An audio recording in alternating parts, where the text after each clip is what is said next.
The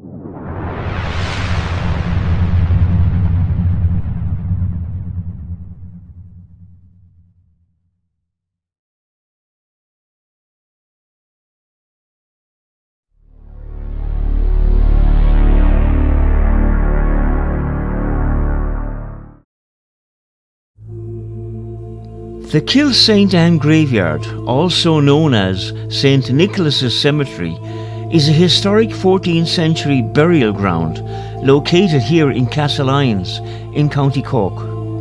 It features ancient Gothic church arches and houses rare 17th century tombs, including memorials to the Peard and Vole families.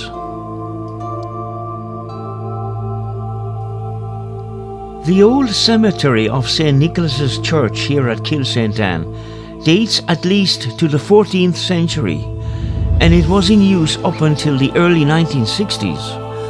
All that now remains of the 14th century church are two large Gothic arches and what appears to be a bell tower.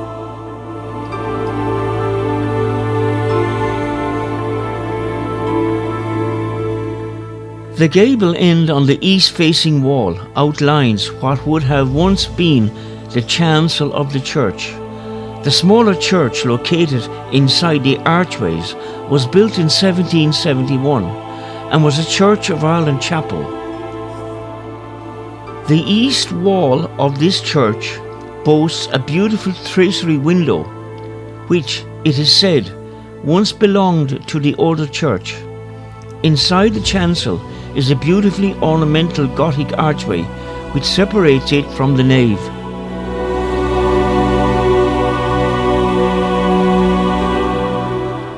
In the graveyard are some of the finest examples of 17th century tombs and headstones in Munster.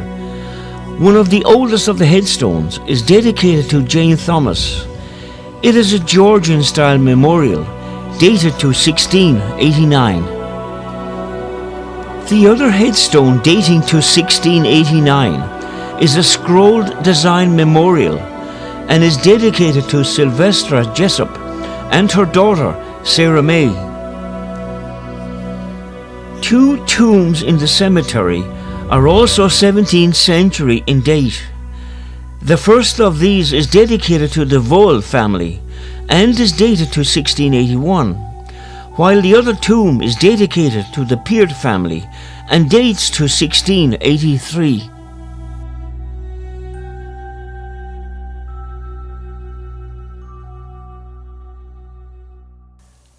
Local lore insists that the stunning stone tracery window on the east wall of the 1771 chapel did not originate there. Tradition says it was miraculously or mysteriously saved from the ruins of the 14th century church and incorporated into the newer building. While skeptics debate the logistics of moving such intricate masonry, locals have long romanticized the window as a physical link that refused to be forgotten.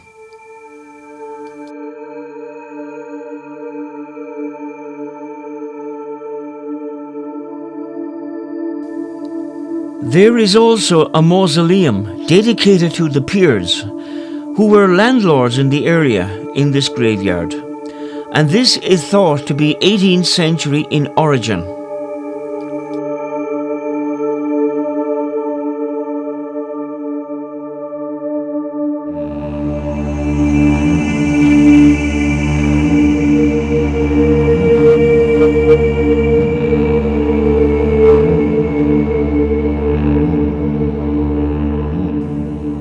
Facing eastward along the churches is the Barrymore Mausoleum. It is here that the famous lords of Barrymore are buried with their families. Interred here are the remains of David, the first Earl of Barrymore, and his wife, as well as his relatives from Fota Island near Cove in County Cork. The cemetery is both a Church of Ireland and a Catholic graveyard. The northeast corner is largely dedicated to those of the Church of Ireland faith. Here, the memorials take the form of plain crosses and gable tombs. The rest of the cemetery is Catholic, where the memorials range from Celtic crosses to scrolled headstones to table tombs. St. Nicholas's Cemetery, located here at Kilsaindan in Castlelyns, is an old burial ground with significant local history. The cemetery contains graves from various periods, with many memorials dating back to the 18th and the 19th centuries. Set in a tranquil rural landscape, it serves as a peaceful resting place for local families and communities. St. Nicholas's Cemetery remains an important site of heritage, reflecting the region's cultural and ancestral past. The two chest tombs, the kind of lidded stone box graves common in post-Reformation Protestant burial grounds, date to 1681 and 1683, belonging respectively to the Vole and Peard families. Two headstones followed close behind, dated 1689, to the Thomas and Jessup families. Alongside these early markers stands a collection of 271 inscribed headstones, the majority more than a century old when catalogued by O'Buchala and Henshian in 1966, gathered to the south of the ruined Church of Ireland building in the graveyard's centre. The church itself incorporates the fabric of an earlier medieval structure, and it is on the footprint of that older chancel that the Barrymore Mausoleum was erected, anonymously, around 1747. The building is rectangular with a hipped roof, and its east elevation carries a pedimented break front built in brick, a formal classical gesture that sets it apart from the rougher stonework around it. The Peard family were influential landlords in northeast County Cork for over 300 years. Originating from Devonshire in England, the family held significant estates across the region, including Cool Abbey and Towermore, before eventually selling off their properties during the Land War and emigrating in the late 19th century. The first recorded Peard in Ireland was Richard Peard, who arrived in the 17th century. By the 1640s, the family began farming in and around Cool near Castlelyns and Connacht.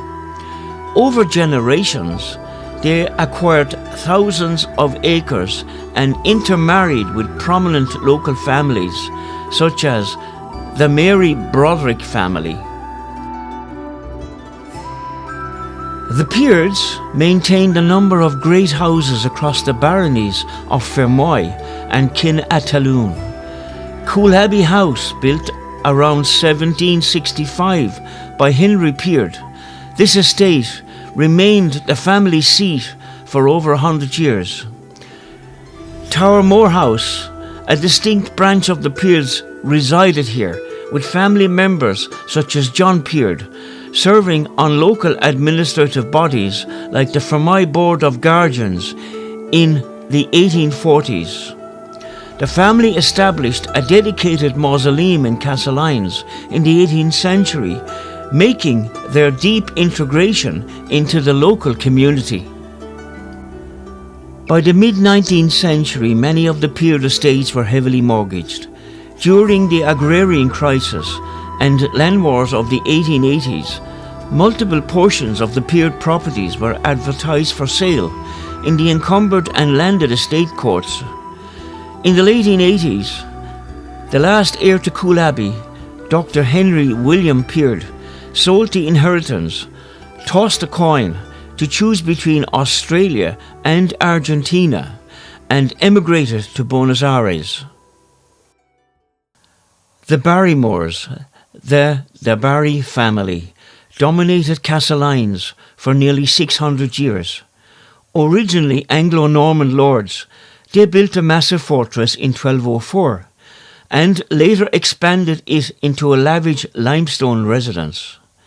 The estate thrived as a family primary seat until a devastating fire in 1771 permanently destroyed the castle. The history of the Barrymores and their profound mark on Castlelynes is defined by several key eras. The land was originally controlled by the native Irish sept O'Lehan.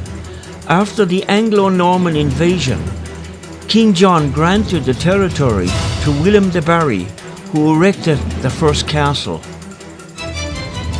In the 17th century, David Barry, the first Earl of Barrymore, married Alice Boyle, daughter of the powerful Richard Boyle, Earl of Cork. In 1621, he commenced building a superb new limestone castle and moved the family's primary residence from the nearby Barry's Court Castle.